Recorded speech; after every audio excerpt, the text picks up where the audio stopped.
Hello students, कैसे हैं आप सब। आई होप आप सभी बहुत अच्छे होंगे और अपने एग्जाम्स की प्रिपरेशन बहुत अच्छी तरीके से कर रहे होंगे आप सब। तो बच्चों, हम लोग क्लास 10th की टेस्ट सीरीज कर रहे थे, जिसमें हम लोगों ने 5 टेस्ट सीरीज ऑलरेडी कंप्लीट कर ली है। आज की जो हमारी टेस्ट सीरीज है वो बायोलॉजी के ऊपर बेस्ड है। बायोलॉजी का जो आपका चैप्टर नंबर 6 है, लाइफ प्रोसेस, इस चैप्टर से जो रिलेटेड क्वेश्चंस हैं उन क्वेश्चंस को हम लोग पुटअप करेंगे और सॉल्व करेंगे। क्योंकि वो क्वेश्चंस हम लोग यहाँ पे पुटअप करेंगे जो कि एग्जाम के एक्सपेक्ट से बहुत ज्यादा इंपॉर्टेंस रखते हैं और आपके एग्जाम बोर्ड एग्जाम पे ज्यादातर चांसेस है कि वो क्वेश्चंस जो है वो पूछे जाएंगे। बाकी के हम लोगों ने टेस्ट सीरीज जो है वो कंप्लीट कर ली है। अगर आप लोगों ने वो टेस्ट सीरीज नहीं देखी है तो उसके जो लिंक है वो डिस्क्रिप्शन बॉक्स में आप चेकआउट कर सकते हैं, आपको आई बटन में वो मिल जाएंगे।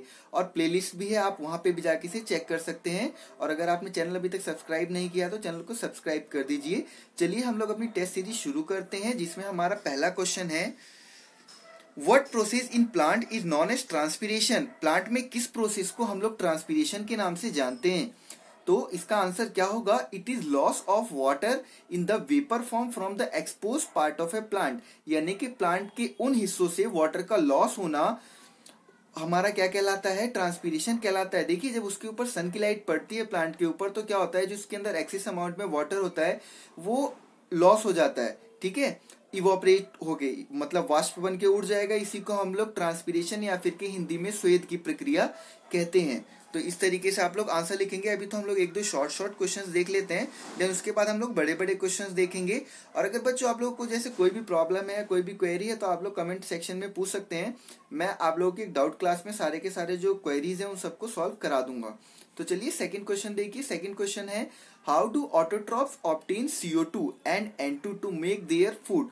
ऑटोट्रॉफ्स जो होते हैं, ऑटोट्रॉफ्स क्या होते हैं, जो अपना खाना खुद बनाते हैं, यानी कि स्वपोषी। और वो स्वपोषी जो है वो carbon dioxide, CO2 means carbon dioxide, और N2 नाइट्रोजन गैस कहाँ से ऑब्टेन करते हैं अपना फूड बनाने के लिए।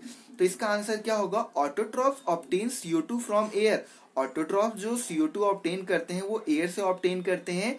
एंड N2 एज नाइट्रेट और अमोनियम आयन फ्रॉम सॉइल। और नाइट्रोजन को नाइट्रेट से और अमोनियम से ऑब्टेन करते हैं, जो कि उन्हें सॉइल से मिलता है।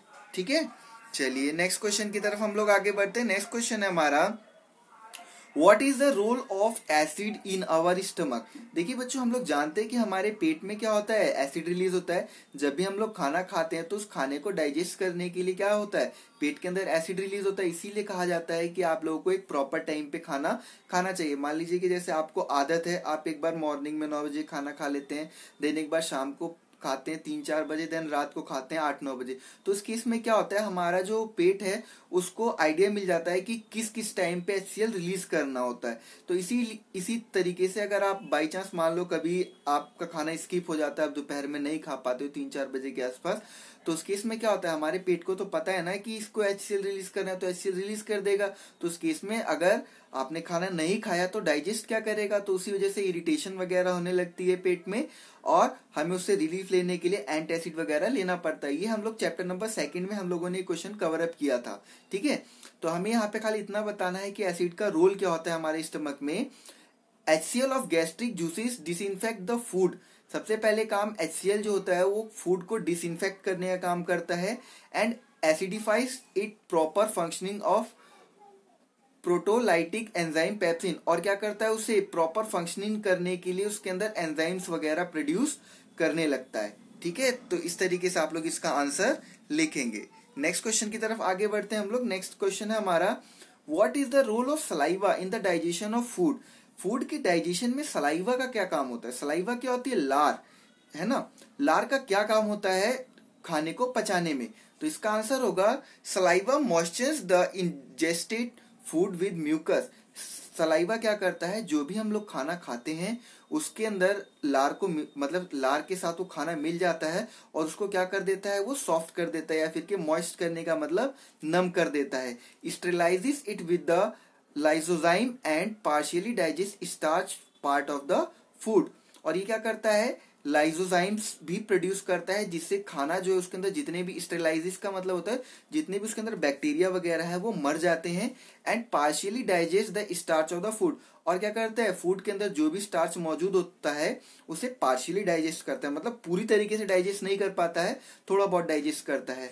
इनटू शुगर, मींस स्टार्च को वो शुगर में तोड़ने का काम कर रहा है, किसकी मदद से? With the help of salivary amylase और टाइलिन की मदद से। ठीक है, इन दोनों की मदद से वो क्या करता है? अमाइलेज और टाइलिन दोनों एक ही चीज है, तो इसमें कंफ्यूज बिल्कुल भी नहीं होना। ठीक है, सलाइवरी अमाइलेज और टाइलिन की मदद से क्या करता है? स्टार्च को शुगर के अंदर तोड़ने का काम करता है। नेक्स्ट क्वेश्चन देखिए, नेक्स्ट क्वेश्चन आपकी स्क्रीन पे है, state the function of digestive enzymes. Digestive enzymes का फंक्शन लिखना है, यानी कि पाचक एंजाइम क्या होते हैं जो पचाने में मदद करते हैं। तो digestive enzymes are hydrolytic enzyme, वो हाइड्रोलाइटिक एंजाइम होते हैं which cause breakdown of complex and insoluble component of food into simple, जो कि क्या करते हैं? जितने भी कॉम्प्लेक्स और इनसॉल्युबल, कॉम्प्लेक्स का मतलब जितने भी जटिल घटक होते हैं हमारे भोजन के, और इनसॉल्युबल यानी कि ऐसे घटक जो कि अघुलनशील होते हैं, मतलब जल्दी घुलते नहीं है, उनको वो सिंपल प्रोडक्ट में तोड़ने का काम करता है, सॉल्युबल में तोड़ देता है, एंड एब्जॉर्बेबल, और इस प्रकार से तोड़ देता है कि वो जो पदार्थ हैं वो आसानी से सोख लिए जाए हमारे बॉडी द्वारा। ठीक है, चलिए नेक्स्ट क्वेश्चन हम लोग देखते हैं भाई स्क्रीन पे। नेक्स्ट क्वेश्चन क्या है हमारा? नेक्स्ट क्वेश्चन है, name the two ways in which glucose is oxidise to produce energy in various organisms. हमें दो तरीके बताने हैं जिसमें क्या होता है कि ग्लूकोज जो है वो ऑक्सीडाइज होता है अलग अलग ऑर्गेनिजम्स में। तो पहला है हमारा एरोबिक। हमने जब रेस्पिरेशन के बारे में पढ़ा तो हमने वहां पे दो तरीके का रेस्पिरेशन पढ़ा था, एक है हमारा एरोबिक रेस्पिरेशन और दूसरा है एनएरोबिक रेस्पिरेशन। एरोबिक रेस्पिरेशन को हम लोग वायवीय श्वसन बोलते हैं और एनएरोबिक रेस्पिरेशन को हम लोग अवायवीय श्वसन कहते हैं। तो सबसे पहले हम लोग एरोबिक रेस्पिरेशन के बारे में देख लेते हैं।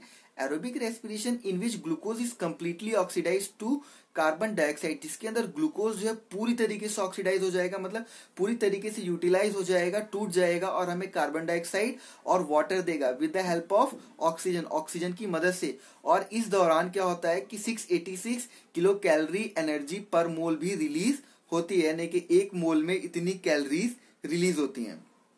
इसी का सेकेंड पार्ट में हमारा anaerobic respiration in which glucose is incompletely broken down. इसके अंदर जो ग्लूकोज है वो पूरी तरीके से ब्रेक डाउन नहीं हो पाता है in the absence of oxygen, oxygen की एब्सेंस में, to form generally either lactic acid. अब देखिए, अगर ऑक्सीजन की पूरी तरीके से प्रेजेंस होगी तब तो वो हमें कार्बन डाइऑक्साइड और वाटर देगा, लेकिन अगर ऑक्सीजन की पूरी तरीके से प्रेजेंस नहीं है तो वहां पे हमें वो क्या देगा? साथ में हमें लैक्टिक एसिड देगा और इथाइल अल्कोहल देगा, और साथ में कार्बन डाइऑक्साइड भी रिलीज करेगा, और एनर्जी जो है उस केस में बहुत ही कम मिलती है, अराउंड 50 किलो कैलोरी ही पर मोल मिल पाती है हमें। ठीक है बच्चों, चलिए नेक्स्ट क्वेश्चन की तरफ आगे बढ़ते हैं हम लोग। नेक्स्ट क्वेश्चन है हमारा, where does digestion of fat takes place in our body. हमारी बॉडी में डाइजेशन जो है वो कहाँ पर होता है? मतलब हमारी बॉडी के किस पार्ट में जो है वो डाइजेशन जो है अपना काम करता है? किस चीज का? फैट का। ये यहाँ पे मेन पॉइंट है कि फैट के डाइजेशन की बात कर रहे हैं यहाँ पे।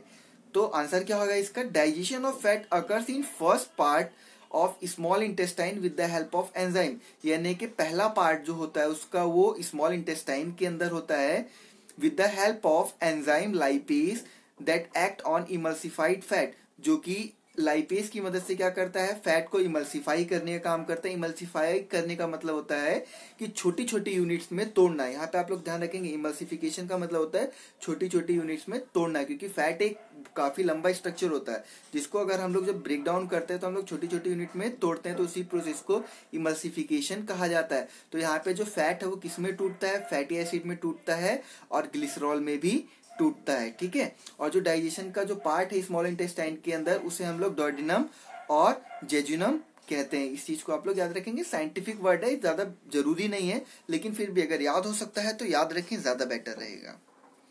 नेक्स्ट क्वेश्चन देखिए आप लोग। नेक्स्ट क्वेश्चन में बोला है, name the component of blood that help in the formation of blood clot in the event of a cut. अगर हम लोगों को कभी भी हाथ में या कहीं पे भी बॉडी में कट लग जाता है तो उस केस में ब्लड का कौन सा कंपोनेंट है जो कि हमारी हेल्प करता है? किस तरीके से हेल्प करेगा? अब देखिए, जब चोट लग गया तो उस चीज को रोकना है, और उस चीज को रोकने का काम कौन करेगा? वहां पे हमारा काम करता है प्लेटलेट। प्लेटलेट क्या करता है? क्लॉटिंग कर देता है, पतली सी परत चढ़ा देता है, जिसकी वजह से हमारा जो खून बहना है वो बंद हो जाता है। देख, ठीक है, तो इसका आंसर क्या होगा? Blood platelets which release thromboplastin on rupturing. जो कि क्या करता है, रप्चरिंग के दौरान थ्रोम्बोप्लास्टिन रिलीज करता है, प्लेटलेट जो है, और उसी के कारण क्या होता है, हमारा ब्लड जो है रुक जाता है और उसके ऊपर एक थक्का जम जाता है। इसका देखिए एक रीजन और है, और एग्जाम्पल भी आप लोग कह सकते हैं, जैसा कि देखिए आप लोगों ने देखा होगा कि डेंगू मलेरिया के केस में क्या होता है, प्लेटलेट्स डाउन हो जाते हैं। तो उस केस में यही प्रॉब्लम होती है कि अगर एक आध बार कहीं पे कट लग गया तो ब्लड जो है वो कॉन्टिन्यूसली बहता जाएगा, वो ब्लड रुकने का नाम नहीं लेगा, तो वहां पे अल्टीमेटली डेथ भी हो जाती है मोस्टली केसेस में। ठीक है, नेक्स्ट क्वेश्चन है आपका, what is translocation in plants. Plants के अंदर ट्रांसलोकेशन क्या होता है, मतलब ट्रांसलोकेशन क्या है, यह हमें पूछा गया है। तो आंसर इसका क्या होगा, translocation is the passage of food materials in solution form.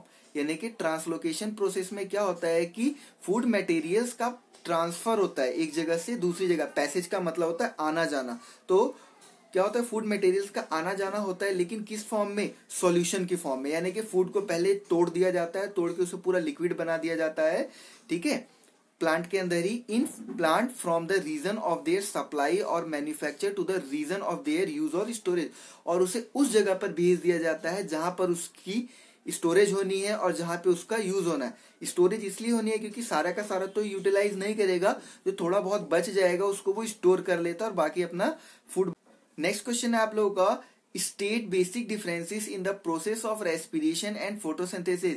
यानी कि आप लोगों को रेस्पिरेशन और फोटोसिंथेसिस के बीच में बेसिक डिफरेंस लिखना है। तो बच्चों सबसे बेसिक डिफरेंस क्या होता है, देखिए रेस्पिरेशन में क्या होता है कि हम लोगों का जो ग्लूकोज होता है, जो हमारी बॉडी में ग्लूकोज प्रेजेंट होता है, वो ब्रेक डाउन होता है और हमें एनर्जी प्रोवाइड करता है। तो इस प्रोसेस को हम लोग कैटाबॉलिक प्रोसेस कहते हैं। और फोटोसिंथेसिस में क्या होता है कि सनलाइट की मदद से, सॉइल की मदद से और वाटर की मदद से और एयर की मदद से ये सब क्या करते हैं, मिल के ऑर्गेनिक कंपाउंड्स बनाते हैं, यानी कि अपना भोजन बनाने का काम करते हैं। तो इस प्रोसेस को हम लोग एनाबॉलिक प्रोसेस कहते हैं। यही इन दोनों के बीच में डिफरेंस है कि रेस्पिरेशन जो है कैटाबॉलिक प्रोसेस होती है और फोटोसिंथेसिस जो है वो एनाबॉलिक प्रोसेस होती है। तो देखिए हम लोग इसका आंसर किस तरीके से लिखेंगे। आंसर इसका होगा, respiration is a catabolic process in which glucose is broken down. Respiration एक कैटाबॉलिक प्रोसेस है जिसके अंदर ग्लूकोज ब्रोकन डाउन यानी कि टूटता है और एनर्जी रिलीज करता है। While photosynthesis is an anabolic process, वहीं पे फोटोसिंथेसिस एक एनाबॉलिक प्रोसेस है जिसके अंदर ग्लूकोज और दूसरे ऑर्गेनिक सब्सटेंसेस जो है वो मैन्युफैक्चर होते हैं रॉ मटेरियल से और सोलर रेडिएशन की मदद से। ठीक है, चलिए नेक्स्ट क्वेश्चन देख लेते हैं हम लोग। नेक्स्ट क्वेश्चन है हमारा, ventricles have thicker muscular walls than atria, give reason. Ventricles जो होती हैं वो हमारी ज्यादा, उसकी जो वॉल्स होती हैं वो ज्यादा मोटी होती हैं एज कम्पेयर टू आर्टिया। आर्टिया के कंपैरिजन में क्यों मोटी होती है, तो इसका रीजन क्या होगा, ventricle have to pump blood forcefully so as to reach even distant capillaries. देखिए सिंपल भाषा में अगर मैं बोलूं तो यहाँ पे क्या होगा कि हमारे हार्ट से जब ब्लड पूरी बॉडी में जाता है तो उस केस में क्या होता है, बहुत ही ज्यादा हाई प्रेशर से जाता है। अब जब हाई प्रेशर से जाएगा पूरे बॉडी में तो उस केस में क्या होगा कि अगर वो मसल्स अगर उसकी कैसी होंगी, अगर वीक होंगी तो हार्ट जो है वहीं पे फट जाएगा। तो वहां पे क्या होगा, उसकी मसल्स जो है फट जाएंगी, कॉन्ट्रैक्ट हो जाएंगी और अल्टीमेटली डेथ हो जाएगी। इस वजह से क्या होता है कि जो वेंट्रिकल्स की वॉल्स होती है वो काफी थिक होती है क्योंकि वहां से पूरी बॉडी के अंदर ब्लड जाना है। और जो हमारी आर्टरी होती है उसकी कंपैरिजन में वो क्या होती है, इतनी ज्यादा थिकर नहीं होती है। क्यों, क्योंकि पूरी बॉडी से लो प्रेशर में ब्लड आता है और इजीली कलेक्ट हो जाता है, तो वहां पे उनकी थिक होने की जरूरत ही नहीं है। तो इसका आंसर क्या होगा, ventricle have to pump blood forcefully so as to reach even distant capillaries, right ventricle into lungs and left ventricle to all remaining parts of the body. ठीक है, वाइल अर्टिया are to pump blood into the adjacent ventricle. वहीं पे अर्टिया को क्या करना पड़ता है, ब्लड को दूसरे वेंट्रिकल में पास करना पड़ता है, तो इसलिए इसको ज्यादा थिक होने की जरूरत नहीं है। तो यही आपका आंसर होगा। ठीक है, चलिए नेक्स्ट क्वेश्चन की तरफ हम लोग आगे बढ़ते हैं। नेक्स्ट क्वेश्चन है हमारा, right any two differences between the two ways of oxidation of glucose in organism. यानी कि ऑर्गेनिज्म के अंदर ग्लूकोज का ऑक्सीडेशन होने के दो डिफरेंसेस हमें लिखने, किस दो तरीके से ग्लूकोज का ऑक्सीडेशन होता है। तो पहला एरोबिक है, दूसरा एनोरोबिक रेस्पिरेशन है। दोनों में हम लोग दो दो एग्जांपल देख लेते हैं। बाकी ये लोग आप पहले कर चुके हो तो इसमें ज्यादा डिटेल में बताने की जरूरत नहीं है। देखिए पहला पॉइंट कहता है, oxygen there is complete breakdown, यानी कि एरोबिक का बता रहा हूं, there is complete breakdown of respiratory substance, या substrate with the help of oxygen, यहाँ पे क्या होता है, ऑक्सीजन की मदद से पूरा का पूरा कंप्लीटली ब्रेक डाउन होता है कोई भी हमारा जो भी हमने सब्सटेंस खाया है। एनारोबिक रेस्पिरेशन में क्या होता है, there is incomplete break down of respiratory substrate due to non use of oxygen with at least of one product being organic. वहां पे एक ही प्रोडक्ट ऑर्गेनिक होता है और क्या होता है, यहाँ पे कंप्लीटली ब्रेक डाउन भी नहीं होता है। हम ये भी कह सकते हैं कि एनारोबिक रेस्पिरेशन में लिमिटेड अमाउंट में ऑक्सीजन की सप्लाई होती है या फिर के लगभग ना के बराबर होती है। ठीक है, चलिए सेकंड पॉइंट इसका है energy. It form 38 ATP molecules पर ग्लूकोज मॉलिक्यूल, यानी कि ये पर ग्लूकोज मॉलिक्यूल में 38 एटीपी मॉलिक्यूल एनर्जी रिलीज करता है। वहीं पे एनारोबिक रेस्पिरेशन में खाली 2 एटीपी मॉलिक्यूल एनर्जी जो है वो रिलीज होती है। ठीक है, चलिए नेक्स्ट क्वेश्चन की तरफ आगे बढ़ते हैं। बड़ा छोटा सा क्वेश्चन है, ये इंटरेस्टिंग है। तो बच्चों, अगर आप लोगों ने अभी तक चैनल को सब्सक्राइब नहीं किया तो चैनल को सब्सक्राइब कर देना ताकि आने वाली वीडियोस की नोटिफिकेशन आप तक आती रहे। नेक्स्ट क्वेश्चन आप लोग की स्क्रीन पे है, what will happen to guard cells and the stomatal pore when water flows into the guard cell. क्या होगा अगर गार्ड सेल यानी कि स्टोमेटल पोर में अगर वाटर जो है वो चला जाए, वाटर फ्लो होकर उसके अंदर चला जाए, तो उस केस में क्या होगा। तो इसका रीजन क्या होगा, सीधी सी बात है, अगर किसी चीज के अंदर पानी चला जाएगा तो चीज स्वेल हो जाएगी यानी कि सूज जाएगी। तो यहाँ पे भी यही होता है, guard cell swell up and stomatal pore is created in between them. Guard cell क्या होती है, स्वेल अप हो जाती है यानी कि सूज जाती हैं, और उसके बीच में क्या होता है, स्टोमेटल पोर जो है वो क्रिएट हो जाता है।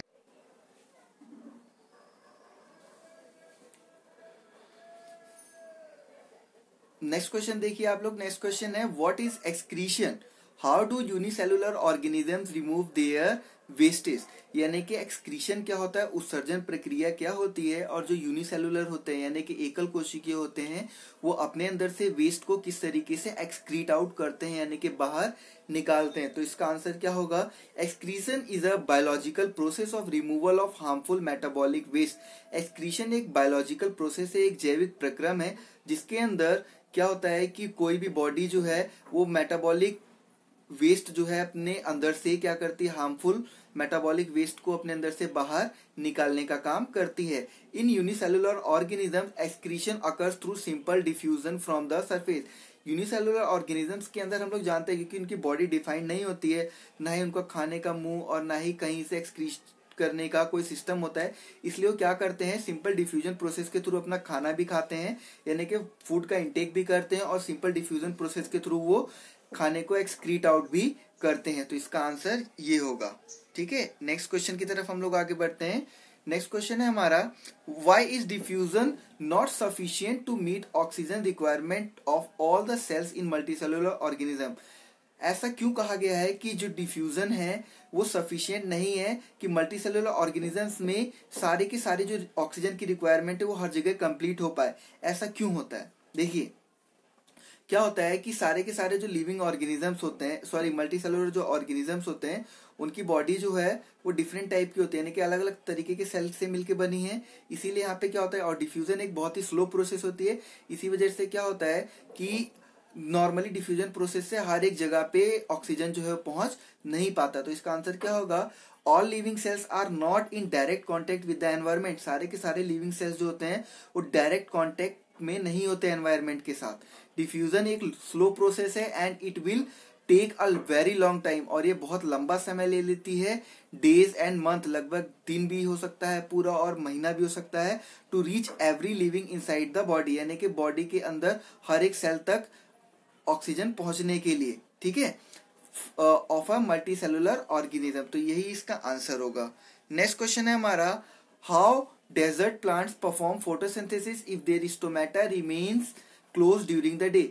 डेजर्ट प्लांट जो है फोटोसिंथेसिस कैसे करते हैं अगर दिन के समय में उनका जो स्टोमेटा है वो क्लोज रहता है। तो इसका आंसर क्या होगा students, carbon dioxide is absorb during night. Carbon dioxide को वो रात के समय में एब्जॉर्ब कर लेते हैं व्हेन स्टोमेटा आर ओपन, जब स्टोमेटा खुला होता है। It is fix in malic acid from which the same is release during the day time for performing Calvin cycle in light. अब देखिए क्या होता है कि वो रात के समय में सारा का सारा कार्बन डाइऑक्साइड को कलेक्ट कर लेते हैं अपने अंदर, और क्या होता है कि उनके अंदर फिक्स अमाउंट में मैलिक एसिड भी होता है जो कि रिलीज होता रहता है डे टाइम में, और वो केल्विन साइकिल के प्रोसेस के जरिए क्या करते हैं, दिन में भी अपनी प्रोसेस ये जारी रखते हैं फोटोसिंथेसिस की। ठीक है, नेक्स्ट है हमारा question, state any two differences between arteries and veins, यानी कि हमें आर्टरीज और वीन्स के बीच में दो डिफरेंसेस लिखने हैं। तो हम लोग पहला डिफरेंस क्या लिखेंगे, देखिए आर्टरी का क्या काम होता है, डायरेक्शन ऑफ फ्लो, यानी कि डायरेक्शन जो इसकी डायरेक्शन किस दिशा में होती है, it carries blood from heart to an organ, ये क्या करता है, ब्लड को हार्ट से कैरी करके ऑर्गन में ले जाने का काम करता है। वहीं पे वीन क्या करती है, it brings blood from an organ on towards the heart, और ये क्या करती है, ऑर्गन से ब्लड को लेकर हार्ट तक आती है। ठीक है, अब देखिए आर्टरी का दूसरा काम क्या होता है, blood flow is rapid in artery, यानी कि आर्टरीज के अंदर ब्लड जो है बहुत तेजी से फ्लो होता है, और वीन्स के अंदर जो ब्लड फ्लो होता है वो काफी स्लो होता है।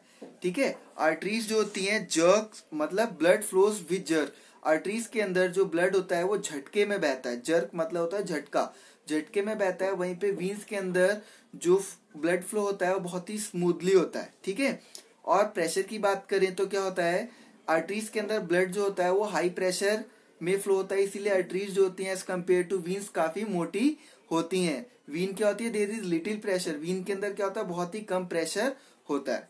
एक और है यहाँ पे, लास्ट है internal valves, they are absent, इसके अंदर कोई भी इंटरनल वेल्व नहीं होती। वहीं पे हमारा वीन्स के अंदर इंटरनल वेल्व होती है। वेल्व क्या होती है, इस तरीके से एक ढक्कन होता है, मान लीजिए ब्लड आया ढक्कन बंद हो गया, ब्लड आया ढक्कन बंद हो गया, अगर ये ढक्कन नहीं बंद होगा तो ब्लड जो है वो रिवर्स फ्लो हो जाएगा, जिसकी वजह से क्या हो जाएगा, पॉइजनिंग वगैरह क्रिएट हो जाती है और काफी प्रॉब्लम अराइज हो जाती है।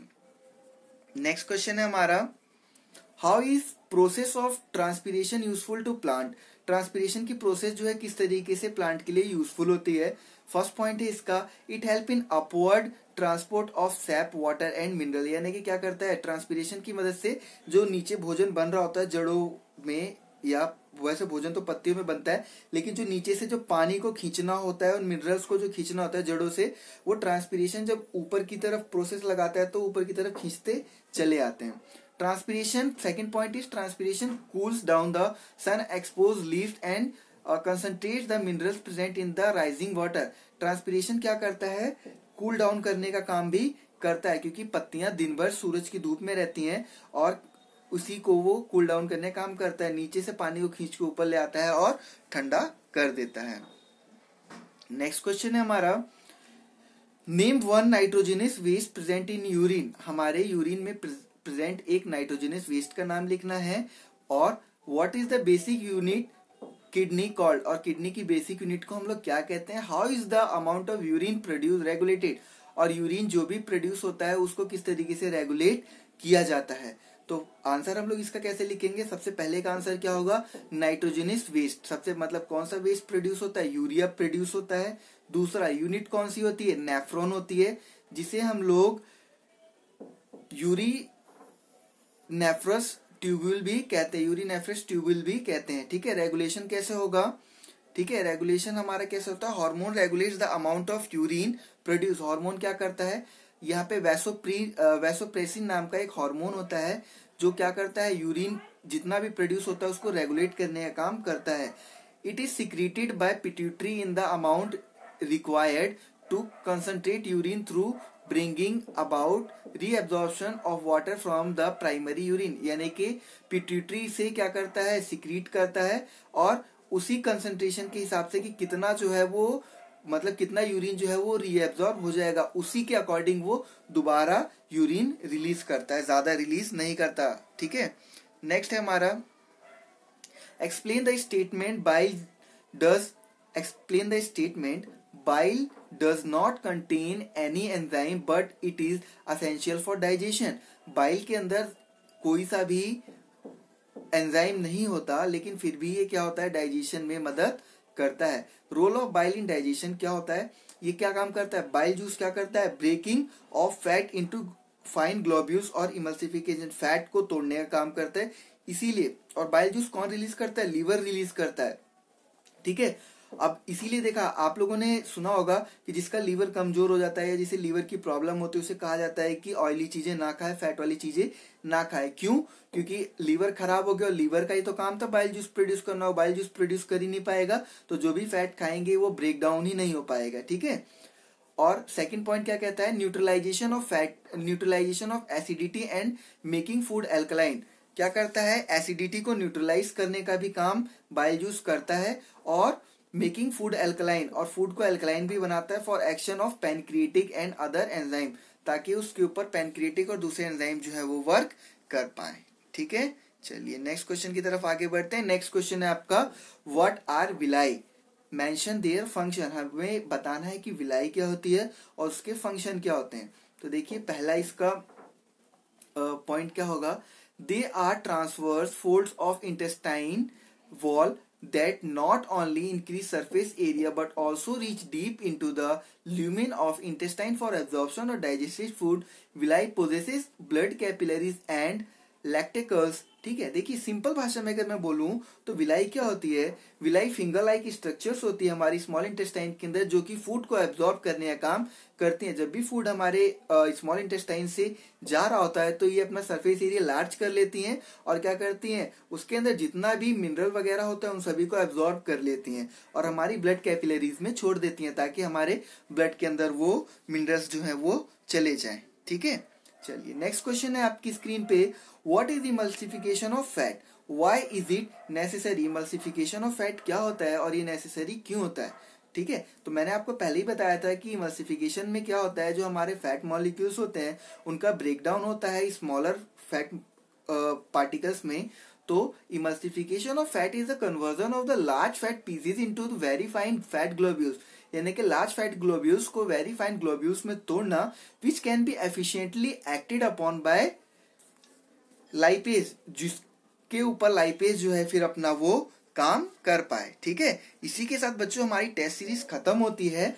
आप लोग कमेंट सेक्शन में प्लीज जरूर बताना कि आप लोगों को टेस्ट सीरीज कैसी लगी और आप लोगों को क्वेश्चन समझ में आए कि नहीं आए। अगर आप लोगों को अभी भी कोई डाउट है तो आप लोग कमेंट सेक्शन में पूछ सकते हैं और पर्सनली मुझसे भी पूछ सकते हैं। मैं आप लोगों के हर एक डाउट को क्लियर करूंगा। और अगर आप लोगों को वीडियो अच्छी लगी तो प्लीज वीडियो को शेयर भी कर देना। Thank you for watching the video.